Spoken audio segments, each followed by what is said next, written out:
Brasil, em 2022 o comércio bilateral movimentou 19 bilhões de dólares. Os dois países também são parceiros em diversas iniciativas relacionadas à defesa do meio ambiente, inclusive no Fundo Amazônia. Estou muito impressionado com a ambição e o engajamento do presidente do Brasil. Ele está zelando para que este acordo, que foi negociado ao longo de tantos anos, possa ser levado a bom porto.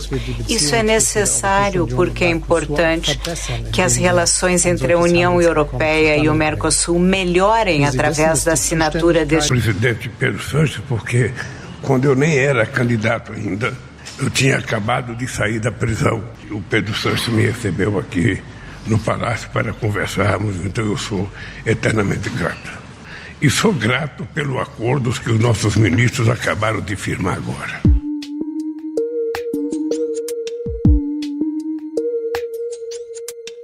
Desde 1999, Mercosul e União Europeia tentam fechar um acordo de livre comércio.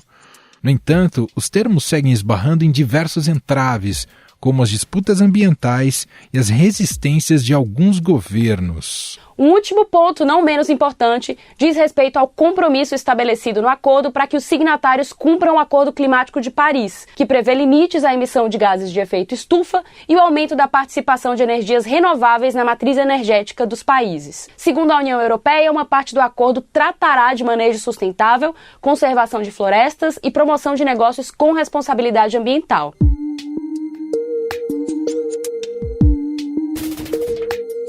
O acordo envolve 31 países e prevê isenção ou redução na cobrança de impostos de importação de bens e serviços produzidos nos dois blocos.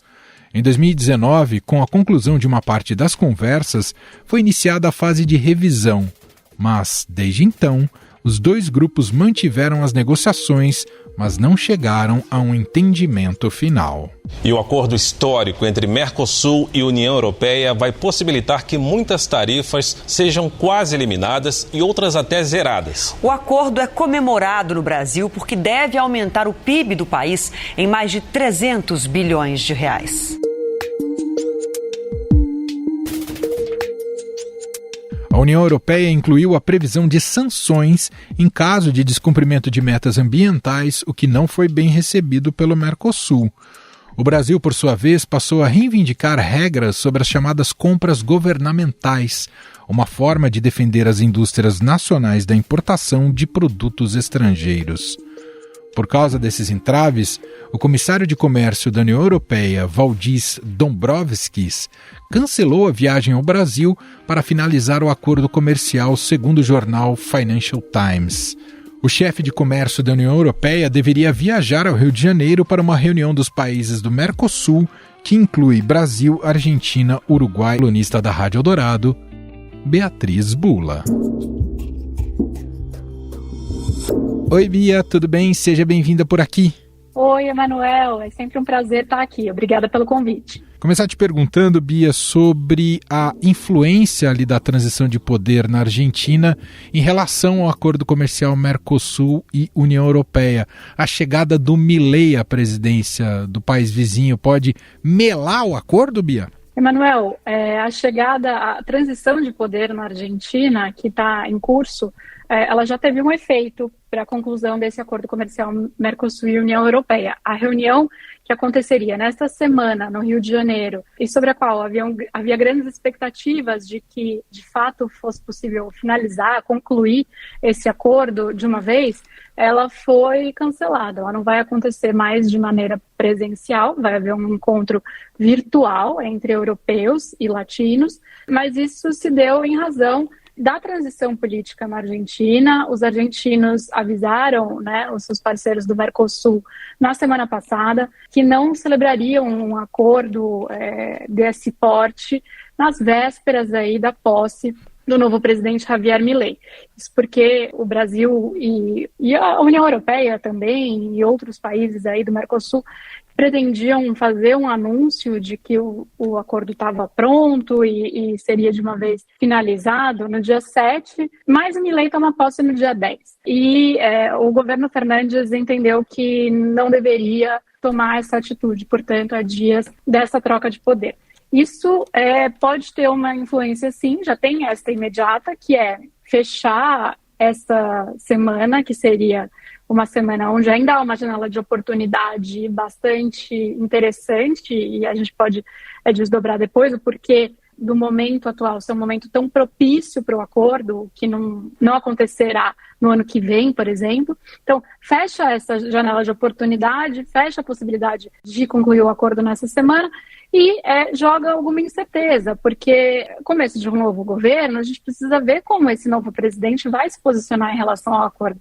No caso do Milei, durante a campanha, ele chegou a chamar o Mercosul de estorvo e ameaçou abandonar o grupo, né? Também se posicionou contra a aliança entre Mercosul e União Europeia. Mas os sinais que ele vem dando desde que foi de fato eleito na Argentina são um pouco mais suaves, um pouco mais de composição aí, tanto com a política do Brasil, quanto com a possibilidade de permanecer no grupo e até dar prosseguimento a esse acordo. Então, houve a visita da futura ministra de Relações Exteriores da Argentina, a Diana Mondino, ao chanceler brasileiro Mauro Vieira, em Brasília. E nessa visita ela levou uma carta escrita pelo Milei, pedindo para que o Lula comparecesse à sua cerimônia de posse, né? Enfim, enfatizando uma série de coisas, querendo deixar para lá, digamos assim, todas as desavenças aí que marcaram o período de campanha. Lembrando que o Milei usou aí até jingle de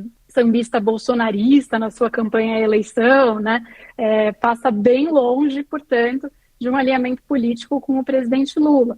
Mas também nessa visita, a futura chanceler argentina disse que o novo governo argentino entende a importância do tratado, né, de livre comércio aí entre Mercosul e União Europeia. Ou seja, os sinais são de que sim, que o novo governo pode querer continuar nessa negociação. Agora, de que maneira ele vai querer continuar nessa negociação e se vai haver uma convergência de astros suficiente, políticos, né, nos 31 países que estão envolvidos nessa negociação, aqui pelo Mercosul e pela União Europeia, em algum outro momento, que não este momento que a gente teve neste ano, que havia uma convergência de fatores positivos em prol do acordo, aí é algo que a gente ainda vai precisar esperar para ver. Bom, o presidente brasileiro, o presidente Lula, tem nos seus discursos culpado os europeus pelo fracasso até aqui, né, ou pela não conclusão do acordo. Quais são as principais reclamações do Lula em relação aos europeus, Bia? Nos últimos dias, o Lula até chegou a dizer que se esse acordo fracassasse, ia ficar muito claro, né, patente, de quem era a culpa. Eu acho que há algumas reclamações possíveis de serem feitas aos europeus e que têm sido feitas pelo governo brasileiro. Uma delas é o fato de que esse acordo ele foi assinado já, ele foi concluído, portanto, em 2019. Ele foi assinado pelo governo Jair Bolsonaro, foi considerado uma das principais vitórias aí, portanto, diplomáticas do governo Bolsonaro, especialmente que ele ainda estava no início, né, do seu governo. Era um acordo que já vinha sendo negociado nas últimas 2 décadas, 20 anos, mas que sai do papel naquele momento. A oposição ao Bolsonaro e lá na Argentina a oposição ao Macri foram críticas a alguns termos sobre como esse acordo saiu. Mas o fato é que agora, nesse mandato 3 aí do Lula, ele quer de fato fechar esse acordo, ele vem dizendo isso, vem sinalizando isso e vem cobrando dos seus ministros, segundo os relatos que eu tenho aí de quem está acompanhando essa negociação bastante de perto. O que aconteceu? Os europeus de 2019 para frente passaram a fazer uma série de críticas à política ambiental do Brasil, do governo Jair Bolsonaro, em meio àquele aumento de queimadas na Amazônia, uma série de falas do ex-presidente Bolsonaro minimizando esse problema, minimizando a importância da preservação ambiental, da preservação da Amazônia, e os europeus começaram a fazer críticas e se recusaram a continuar a negociar as condições para implementar de fato esse acordo, colocar esse acordo para funcionar com o governo Bolsonaro, justamente por não darem credibilidade ao governo Bolsonaro no que diz respeito às questões ambientais, às questões de preservação ambiental. E aí o que aconteceu foi que no início deste ano, a União Europeia mandou o que a diplomacia chama de side letter, né? Uma carta lateral. É como se fosse um outro papelzinho, um adendo do acordo, falando, olha, peraí, vamos colocar mais algumas condicionantes aqui nesse acordo que já foi assinado. E por isso, portanto, a discussão ela foi reaberta, né? A crítica que se faz no Brasil é que isso mascara, de certa forma, um protecionismo agrícola por parte dos europeus, porque com esse acordo o nosso mercado agropecuário passa a ter um acesso aí também ao mercado da União Europeia e que países que mais se preocupam com isso, como a França, por exemplo, estão usando essas preocupações ambientais, ainda que genuínas, mas para mascarar esse protecionismo. Então, essa é uma crítica que se faz de maneira corrente ao Macron, ao presidente francês Emmanuel Macron, porque ele, internamente, ele usa também essa questão do acordo para se colocar como um protetor do setor agro francês, né, dos interesses do setor agro francês, e, ao mesmo tempo, um político preocupado com a questão ambiental. Então, ele também ganha politicamente quando ele faz isso. E aí a crítica que aparece muito pelos europeus terem enviado, digamos assim, essa side letter, essas novas condicionantes, colocando novas exigências ambientais. Esse movimento foi considerado desbalanceado, né, pelo Mercosul, e isso fez com que a porta fosse aberta para que a negociação voltasse para a mesa. No fim das contas, o que aconteceu é que desde março, essa negociação voltou a ser feita entre os dois blocos, com termos que aí o Mercosul também se propôs a querer incluir, ou seja, já que vocês querem colocar novas condicionantes para assegurar que há respeito à preservação ambiental, ao conceito de desenvolvimento sustentável, etc., nós aqui desse lado também vamos querer e vamos colocar outras coisas na mesa. E o Macron tem feito falas públicas, né, fez aí durante a COP algumas novamente, chamando o acordo de inadequado, etc., e isso faz com que fique muito na conta da França, digamos assim, e dos europeus, o fracasso desse acordo. Mas a verdade é que precisa de vontade política de todas as partes envolvidas. Ainda que a França se posicione de maneira contrária, esse acordo ele é negociado perante o Conselho Europeu. Então, são 27 países, né, que estão envolvidos por parte da União Europeia nesse acordo, e não só a França. E nesse caso o Brasil também tem sua parcela de culpa, que chega já esse Lula 3, Bia?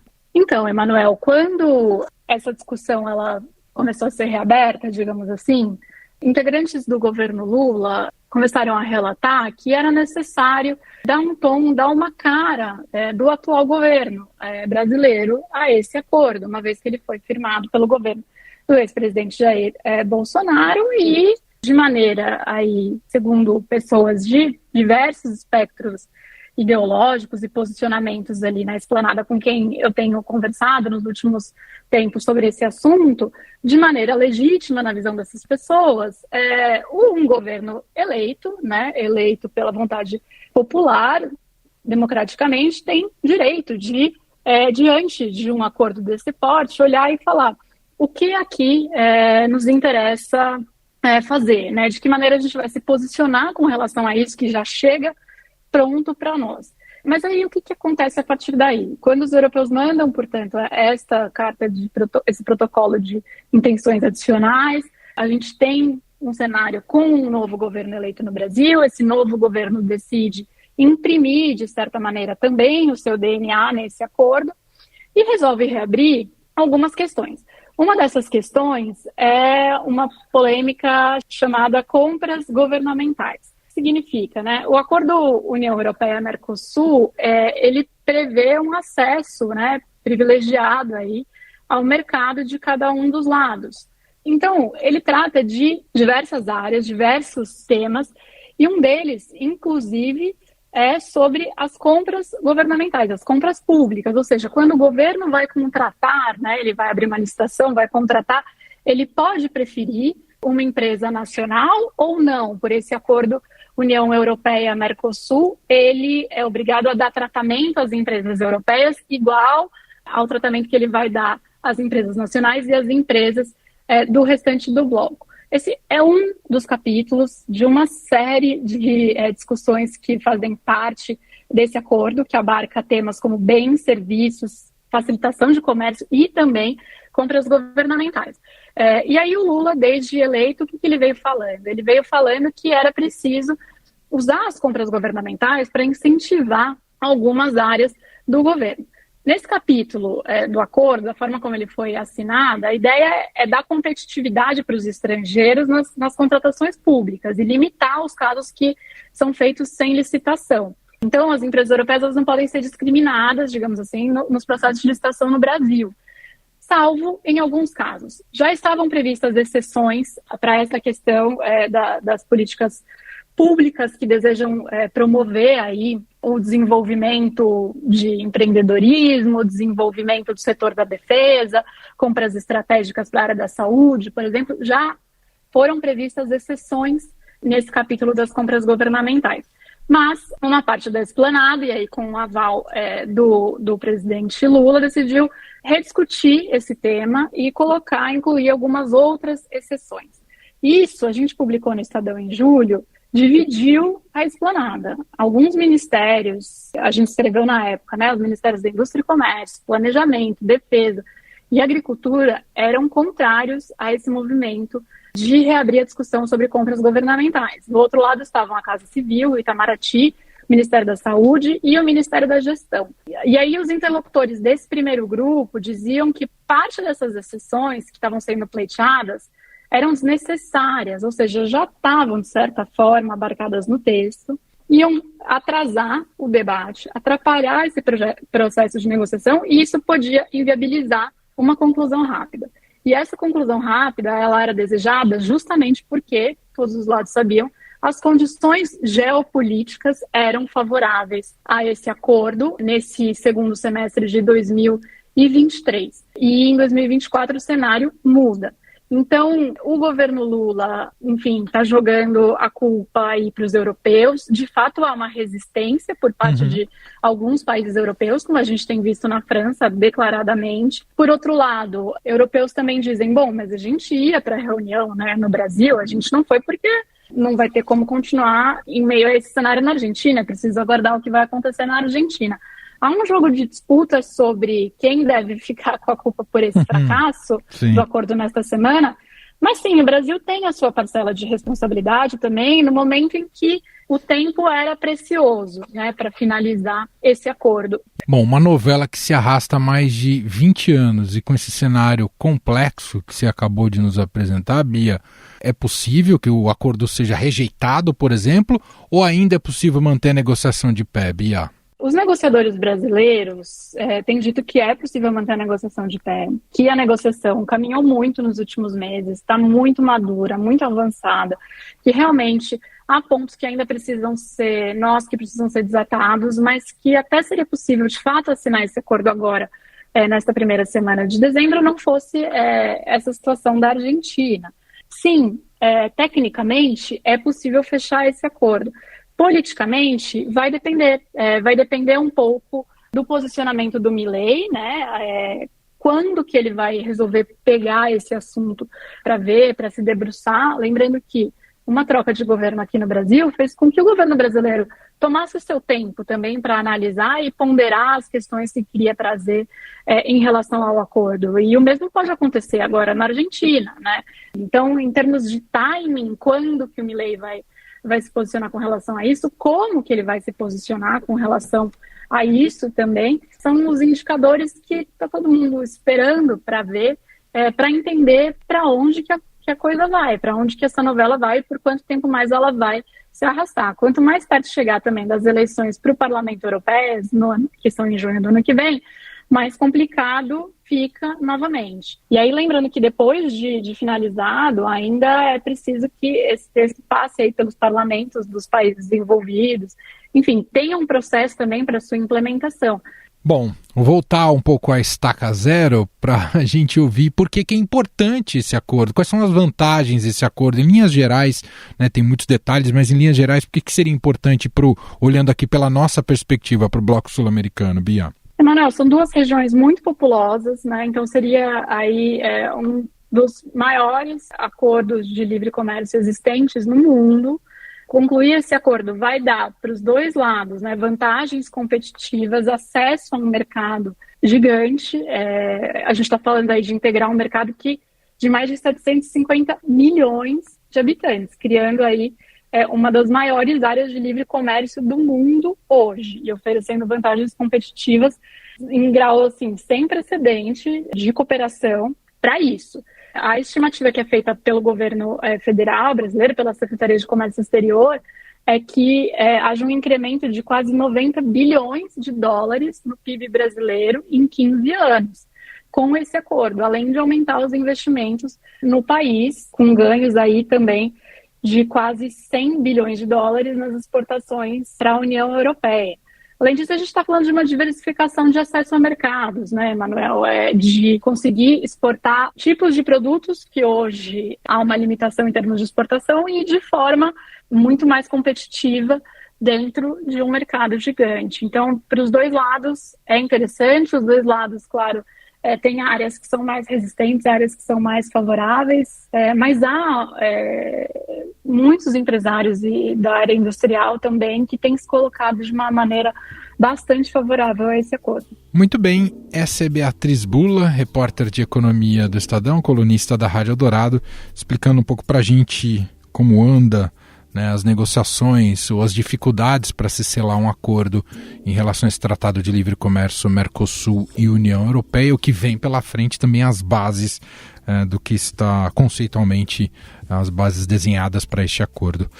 Bia, muito obrigado, muito bom te ouvir, até uma próxima. Até a próxima, eu que agradeço.